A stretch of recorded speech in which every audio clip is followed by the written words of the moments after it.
Hello, everyone. Good evening. It is 6:46 p.m. Central Standard Time. For some reason, I was trying to um, just do a recording and not go live. But thank you to all of you that have subscribed to this channel and have liked the videos and have shared the videos as well. I just wanted to come on for a brief moment. And this is a brand new month in the new year. I just celebrated a birthday and earlier this month, and I'm excited for really being alive and have survived a lot of life's traumas. And I'm just really excited to be here. So many of my classmates and people that I know, they did not make it in 2023. Some of them didn't make it before graduation of high school, but I give all thanks to my Creator for allowing me this opportunity to live again and or to wake up another day and to live out purpose and the promises that has been placed over my life. I am so super excited about what's to come, and I'm excited about just some of the things that I've experienced over the past few years. And I just want to say, go ahead and hit that like and subscribe button. Send this out. I want people to come to my channel, and I'm going to be doing more on this YouTube channel, on this platform, than I've done in the past few years. Now, I've had this channel for quite some time, but I wasn't healed enough to talk on it. Some of you know part of my story, and some of you have followed me, and some of you have been wondering what is the update on my life and what are the processes that I'm taking. But someone asked me just a few days ago. They sent me a message saying, "How did you endure, and how did you carry all of the stuff that you carried without falling apart?" Very good question. It was so normal for me to hold it. I didn't see it as strenuous at the time. Some of the things that I experienced, I didn't see the weight of it or the pressure of it until I started talking about it.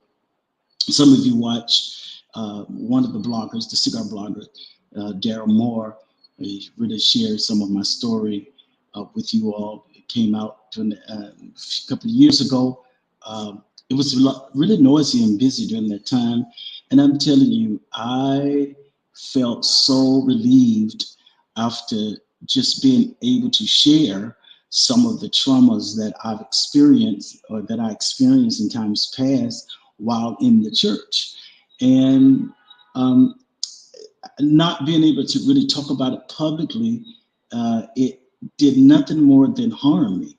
And it was a lot of self-inflictions because I was going through some internal struggles and internal things. Uh, and so, you know, I think one of the things and one of the answer that I gave to that person, I said, well, first of all, I couldn't afford to lose it or to do away with myself, because the first person I thought about was my mom.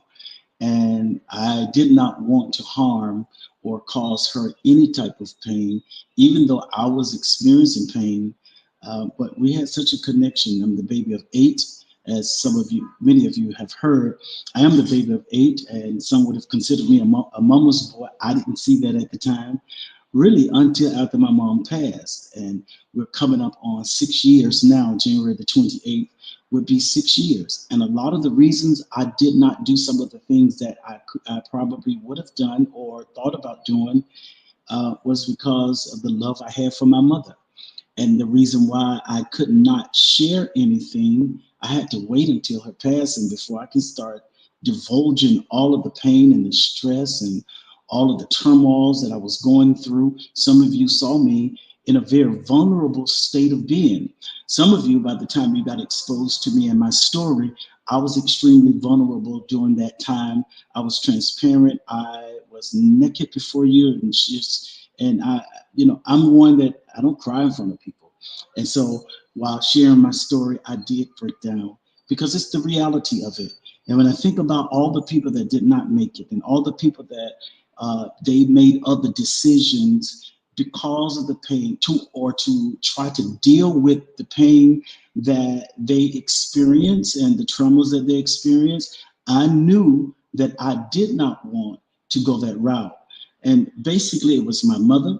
It was the love that I had for my mother. And I thought about how would she feel if I did something to take myself out of here, and it would leave her behind with all of this pain and her not even knowing why I did what I did. And so I counted up the costs pretty much. I said, no, I can't do that. There were times that I just did not want to wake up. Now, I didn't want to physically harm myself. And a couple of times I looked at a few bottles of pills and I wanted to just take. But then again, I thought about my mama and I said, what type of pain it would leave her in if I self destruct? Someone asked me that question yesterday. How did I carry the pain and the trauma that I endure without self destructing? And that was the main reason. I did not want to leave my mom behind with all of it, and with all these questions and wondering why her baby did such and such and such.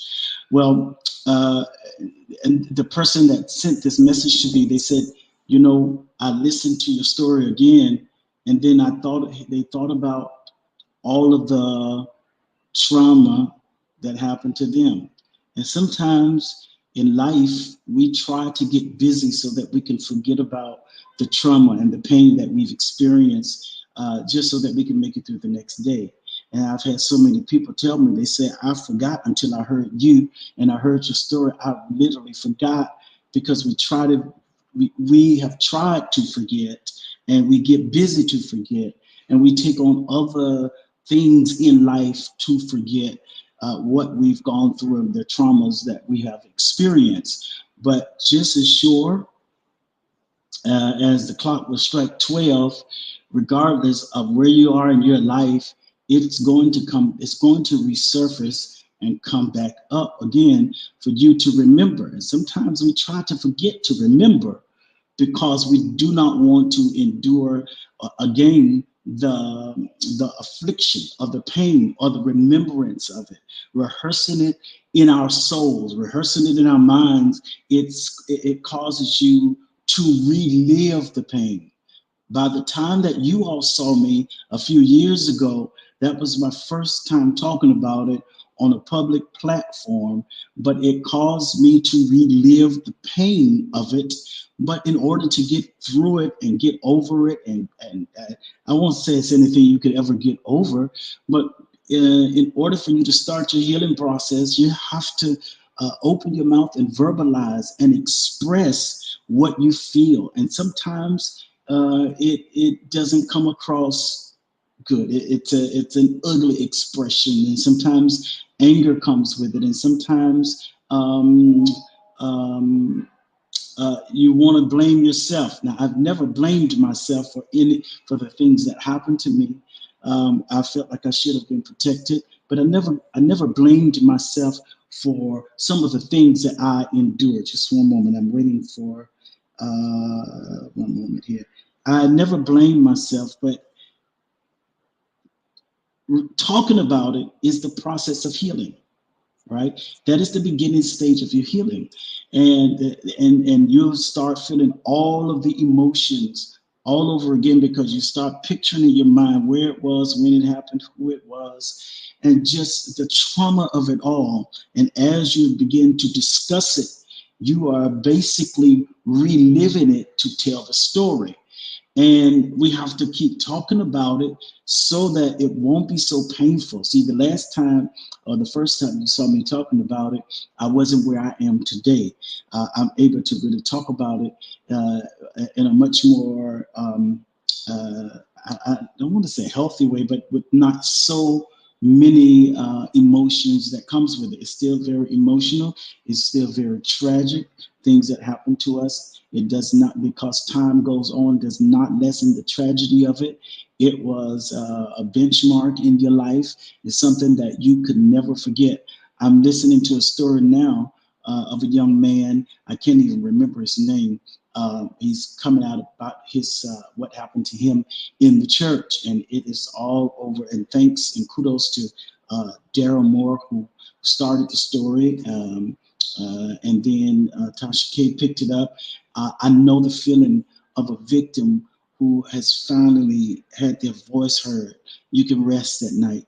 You can sleep. And now you still have to relive it and then endure the criticism of those that are looking, standing on the outside, looking inside, and they have all of these questions and wondering why it took you so long. Well, I have to say this: no one gets to say how long it takes for you to come out to talk about some of the traumas and the tragedies that you've experienced in your life. We all have different time processes that we go through, and how we go through it, we go through differently. And we have several reasons why we come out so late about it. For me, I knew if my mother was still alive, I could not publicly talk about this. And it was all out of protection for her. I didn't want her angry, and I didn't want her leaving this earth with bitterness and hatred in her heart towards people. So, to protect her, I did not disclose what happened to me with my mother. Hold one moment, pardon me. But listening to that young man, I'm very proud of him. I don't know who he is. Never met him, but I'm very proud of him. I know there's a lot of backlash that will come with that.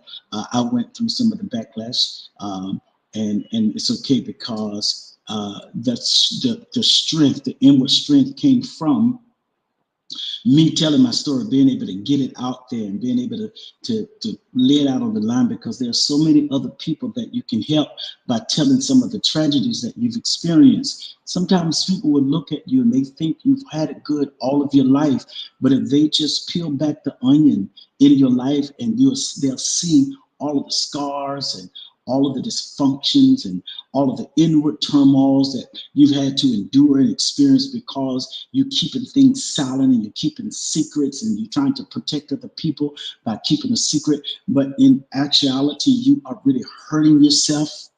Uh, and so some people cannot endure that type of pain.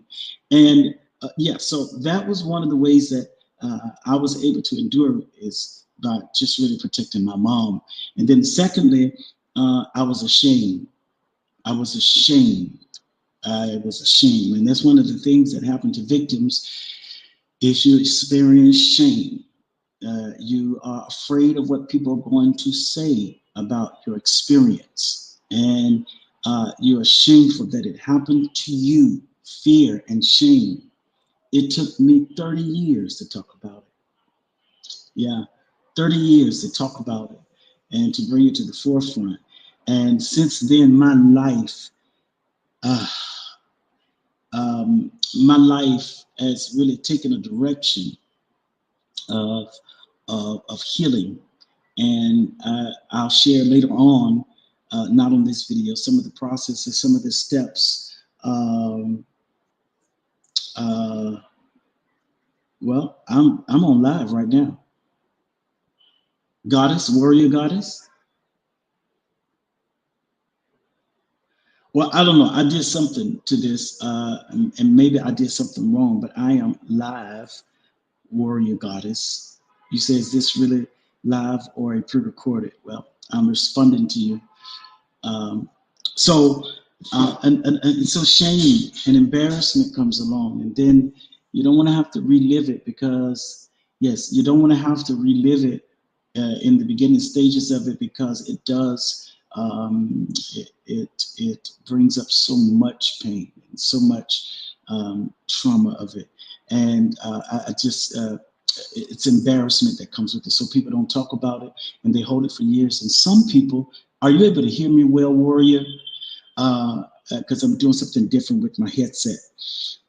Sometimes you're just embarrassed to talk about it because you still have to relive it and relive it. Every time you talk about it, you relive it. I'm reliving it right now as I'm talking about it, but I'm in a better place than I was when you all first heard me talk about this a couple of years ago.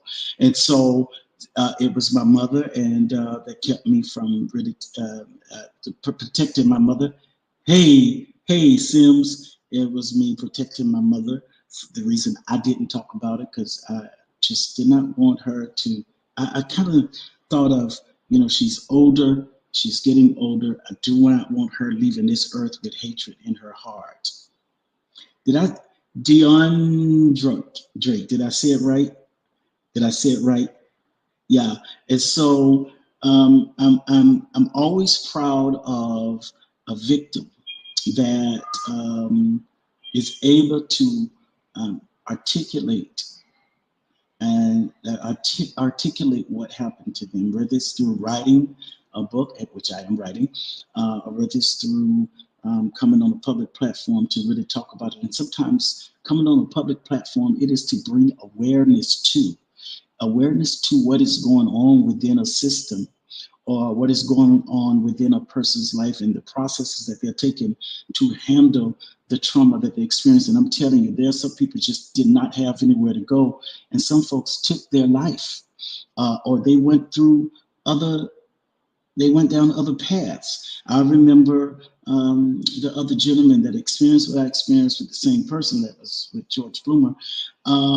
He went down another path, and he's no longer with us. He's no longer with us, and it's just we go through things differently, and it takes us time. It takes time.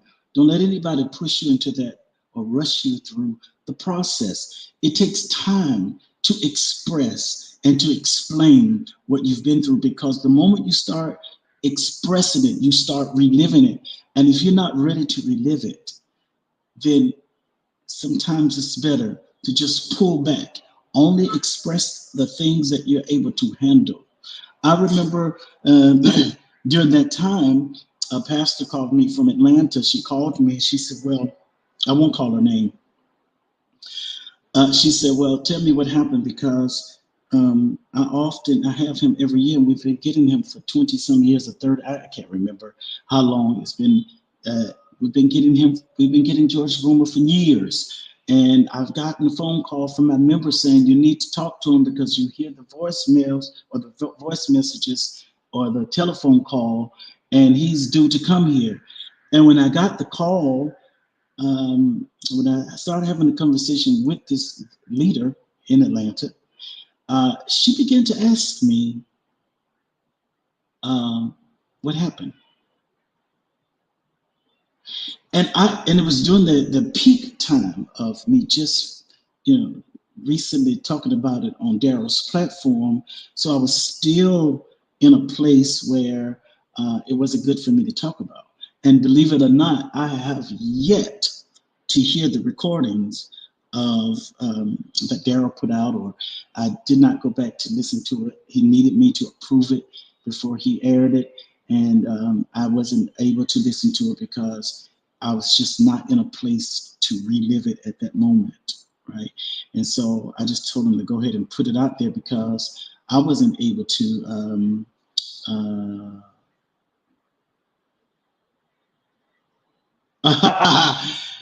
He skated around it, Warrior.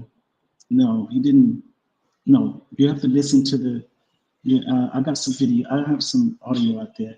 No, he did, but he didn't. Um, he skated around it, and then he pulled back. Uh, some of but just go back and listen to. I got some on this page on my platform. I have so much I have not done. I won't just be talking about that. The name of this page, platform, is Battles and Journeys, and I'm going to show you some of the battles, not just all the battles, but the journeys that I'm taking even now. But yeah, basically, if you listen to it, it was an admission. He admitted, because anytime somebody can say, I didn't do it, and when they sent me your picture, then immediately, he said, almost immediately, he said, you look the same. You're just a little older. You look the same. He said, but I remember the situation. To me, that's an admittance. Because how do you remember from a face after all these years? Now, granted, and this is not a pat on my back, but I'm grateful. I have always looked younger than what I am, right? And I've not changed much. My features um, hasn't changed, and I still look, like you said, you look the same, just a little older.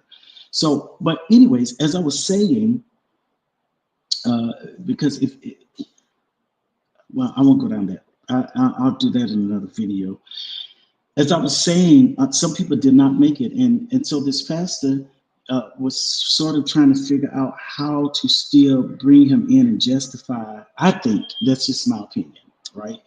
And so as I began to reiterate what happened when I should have just directed them back to um, my interview, that's what I should have done. Um, I should have redirected her back, saying, "Hey, go listen to the interview," because while I was talking, I felt my body going into a numbness, and then the left side of my body started jumping, and I felt like, because I've never stroked out, but that's the first thing came in my mind is I'm about, you're about to have a stroke. And as I was talking, it was just involuntarily jumping, but it was so painful while I was talking about it. I just had to stop talking because I could no longer relive it. Sometimes you just got to send people back to where they heard it, like back to, you don't relive it, because you end up still rehearsing it to everybody that you run into, because they ask, well, what happened?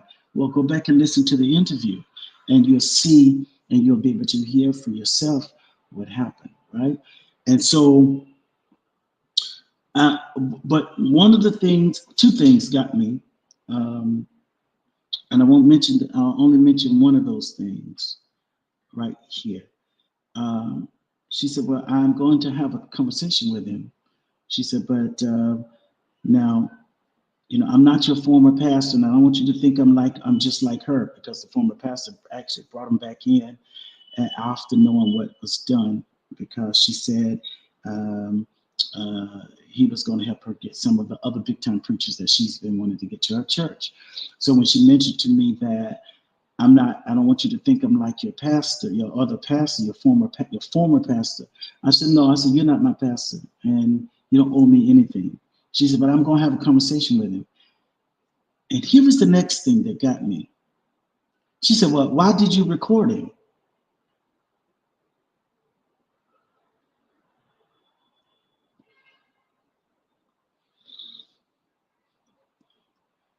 And to me, I felt like people like to keep stuff swept under the rug, especially that system. I grew up in the church, right?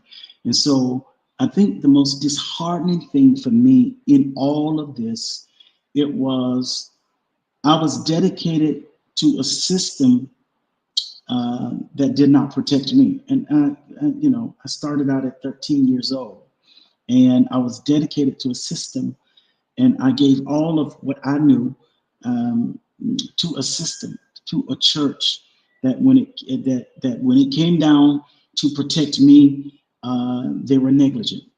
They were negligent in how it was handled. It was so mishandled, and then to uh, to add insult to injury, they brought him back. And that then pastor said to me, she said, "Well, the only reason I brought him back because he's going to help me get some of the other big time preachers that I've been wanting to get to my church." And so that was really a slap in my face, or a slap in our face, because it wasn't just me, right? And so, but in this process, I had to deal with reliving it by talking about it, and then hearing. I didn't hear, but I actually cut the person off that kept calling me or texting me saying, just stop talking to them, saying, "Well, this is what this blogger is saying. This is what this blogger is saying," and I didn't need to hear that. And uh, for me, I just started talking about my life and what happened to me, and it took everything in me to talk about it. Right? It came to a breaking point, because it was going to either be I talk about it, or it was going to wipe me out. And I love myself. I began to love myself more. I prefer to talk about it instead of letting it wipe me out. And I am certainly a survivor of violations, and and able to talk about it. And I think one of the things for me, um,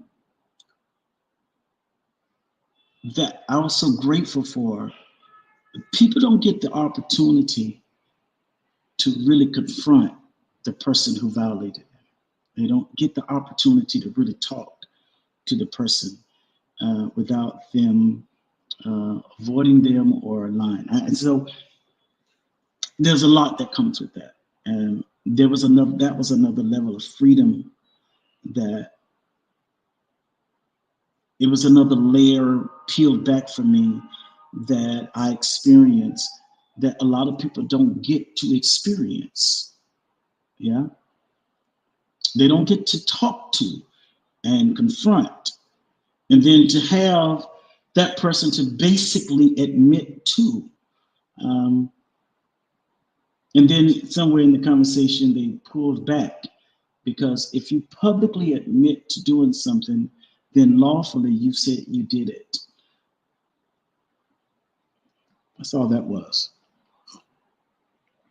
So when I hear of stories, and when I hear like this current situation that's going on with this young man, I feel his pain. I felt, because I've been touched with the infirmities of his feelings.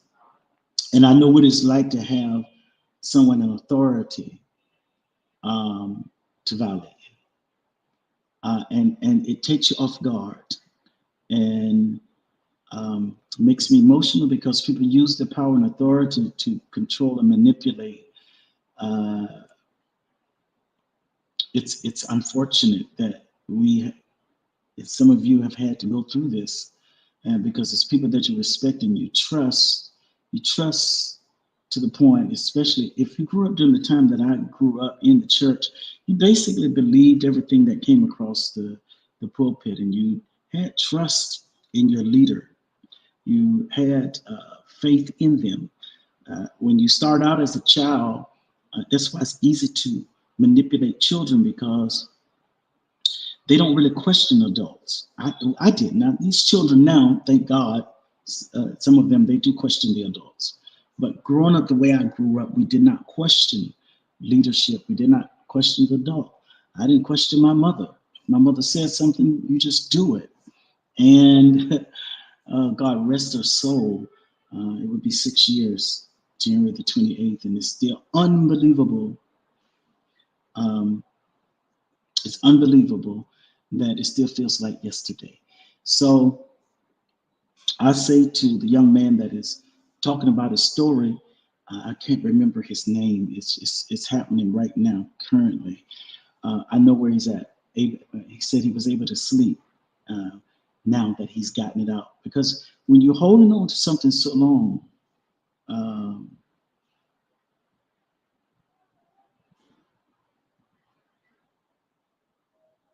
I don't understand.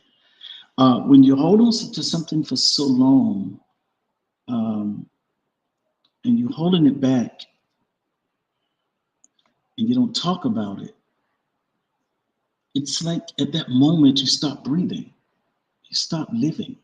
Now, the person that did the hold on one second, one moment. The person that does it, oh,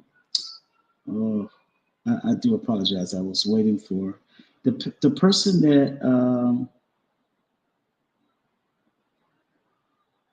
hold on, the person that does the violation. They move on with their life, because sometimes and sometimes they do forget. Yes, Levante.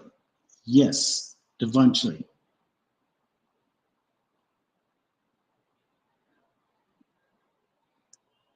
Yeah. Um, yeah, basically, sometimes they admit it, but without knowing that they're admitting it. Levante is listen. I feel. Oh, my heart is just everywhere. I got emotions coming up now, but um, when you're not talking about it, um, it's like you stop breathing and you stop living. And for me, I stopped living all those years. And I'm sure that young man stopped living. There's a certain place that you get to in your life, and bam, it hits you again. and you start replaying it, and then you start seeing pictures of these people. In the Vontrae, yes, the Vontrae situation, I understand why, and I'm glad that he's talking about it, because the person that is being accused has went out of their way to make other people look bad and to bring light on somebody else's situations and that system. Because one of the conversations I had with him during those years when I spoke with Larry, he said, "Yeah, I'm to bring light and expose the stuff that's going on in the church." And I find it.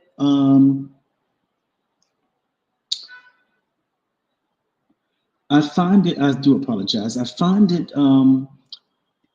it so hypocritical, and I see this in the church, that people will get up and bash and expose other people publicly for what they're doing privately. And so I've seen this type of pattern take place in the church. And so if people would just do, when you know you got issues, don't stop trying to expose people about stuff that you're doing privately. So I applaud, yes, that's right, to deflect. I applaud the Vontrae. And I know people try to spin it. Ooh, they're going to go in circles. They got going in circles. Boom, boom, boom. You remember that? Round and around they go, telling all of these lies. Oh, hold up.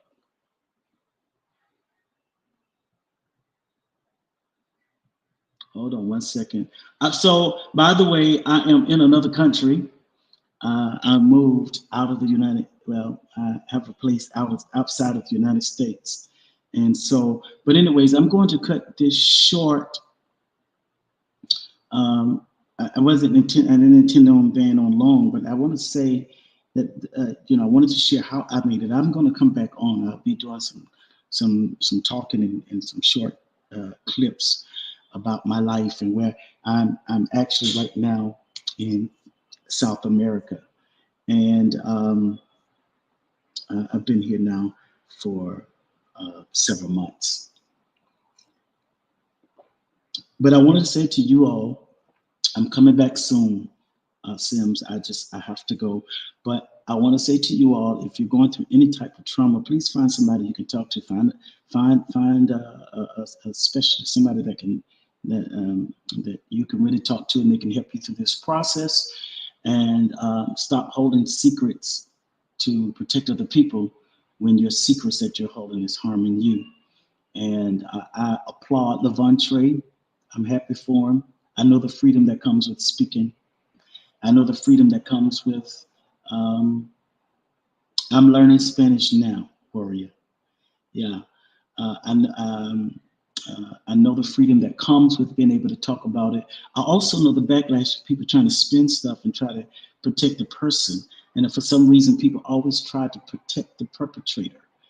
But I'm going to leave you on this note. And I've always said this, and I'm going to still say it. Because that first blogger protected George Loomer because they're friends. Anytime you protect a violator, just one moment, 1 second.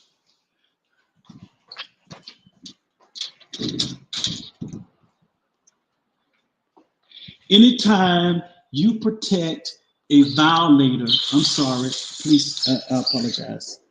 Anytime you protect someone protects a violator and to cover up for them, 99.9% of the time, 99.9% of the time, they have something to hide themselves.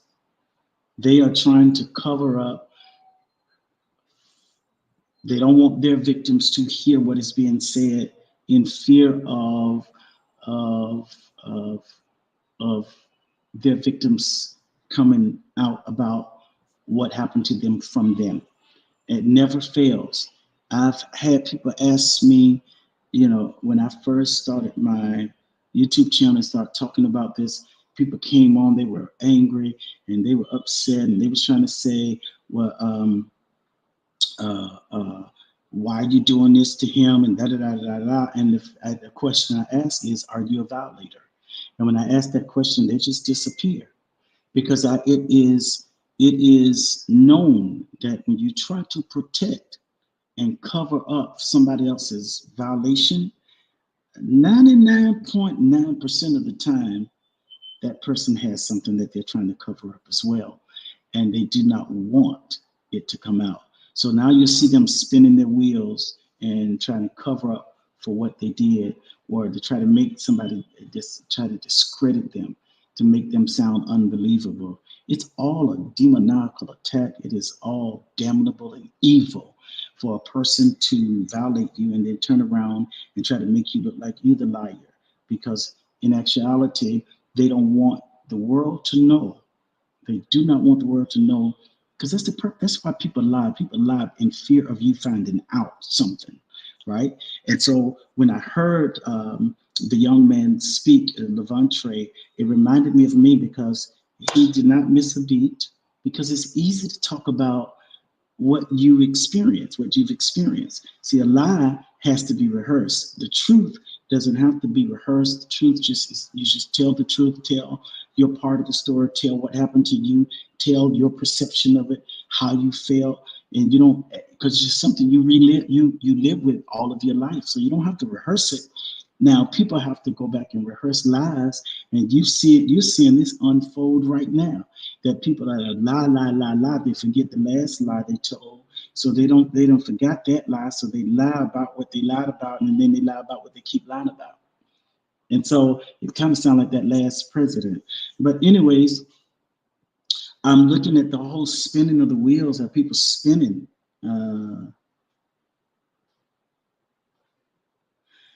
Well, actually, there's some things that can't happen more than divine.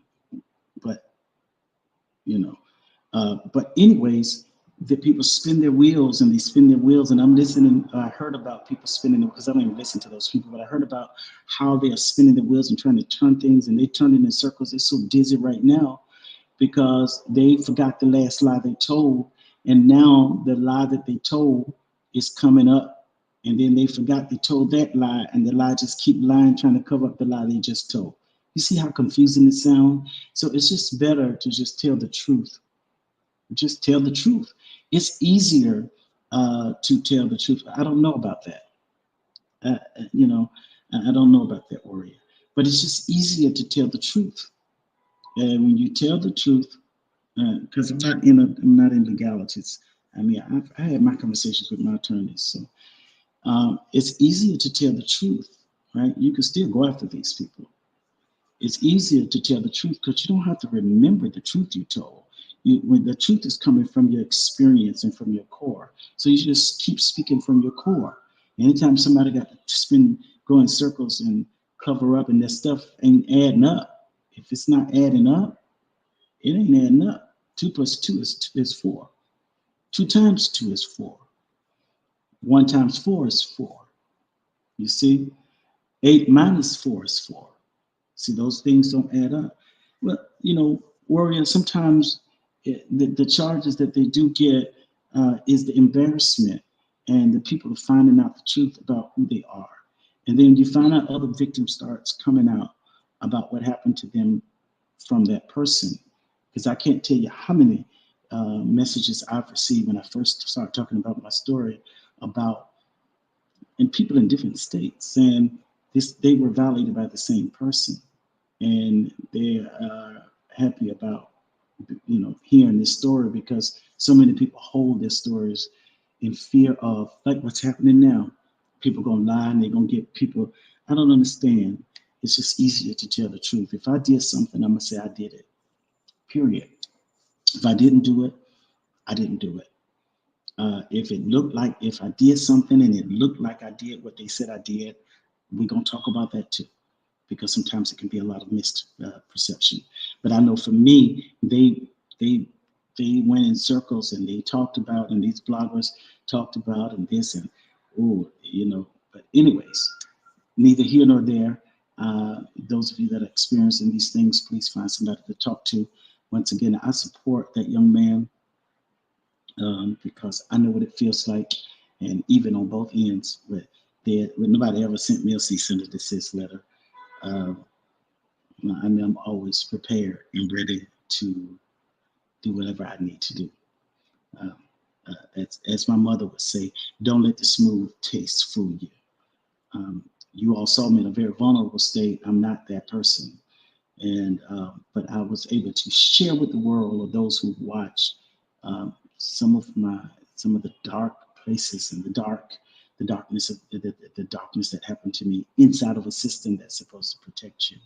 And sometimes it comes from the leadership, the people that are supposed to protect you. They end up violating you. So, anyways, on that note, those are some of the things that I've experienced and how I got over it, or why I didn't crumble. Because the question was asked, how did I not self-destruct with all of that I endured? Nobody would ever know the real pain that I endured and the embarrassment of it. I don't care how I express it, and I think I do pretty well at expressing how I feel and how I felt.